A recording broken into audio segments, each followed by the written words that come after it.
Oh, good morning. What's up sa ating mga kakuya? Yan po mga kakuya, punta po tayo sa suba, no? Ay, tulungan ko lang po yung pagtuwid ng bakal yung aking tatay. Yan po yung tatay ko po sa nauna na po. Yan. So, tulungan lang natin, guys. Kambing. So, tingnan ko lang din yung na paglagyan ng panibago natin karoon ng idik baboy. Sud-sud natin yan mga kuya, no? After pagbili ko ng idik sa isa, pag makaipon uli at saka makakuha, bibili ulit tayo na digrasa na bayik, yung may lahi. Yun ang gagawin kong inahin. Okay lang tayong kumastos mga kuya. At least pagka na natin yung hayop natin,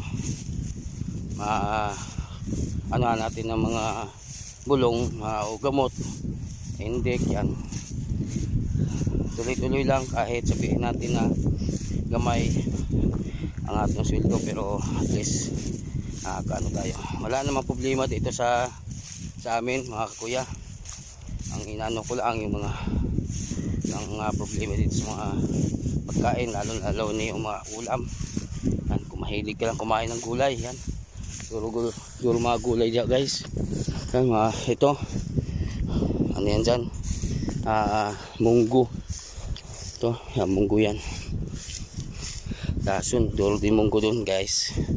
Yan. So yun lang natin yung gaya natin ng panibagong idik. Siguro ito na nga yung ko na karoon ng idik. Yan, munggo yan, guys. Yung kabila mais. Dito sa guys, tuyo, pero sa ibang lugar grabe na po ng mga tubigan. Oh, hero na pala yung namin, guys. Yung ni kuya, yung suba lagay ng mga manok.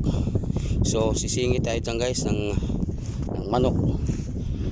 Bago yan. So maglalagay tayo ng mga solar dyan, kanto-kanto, solar dun sa silid. Yan, para lagi may ilaw.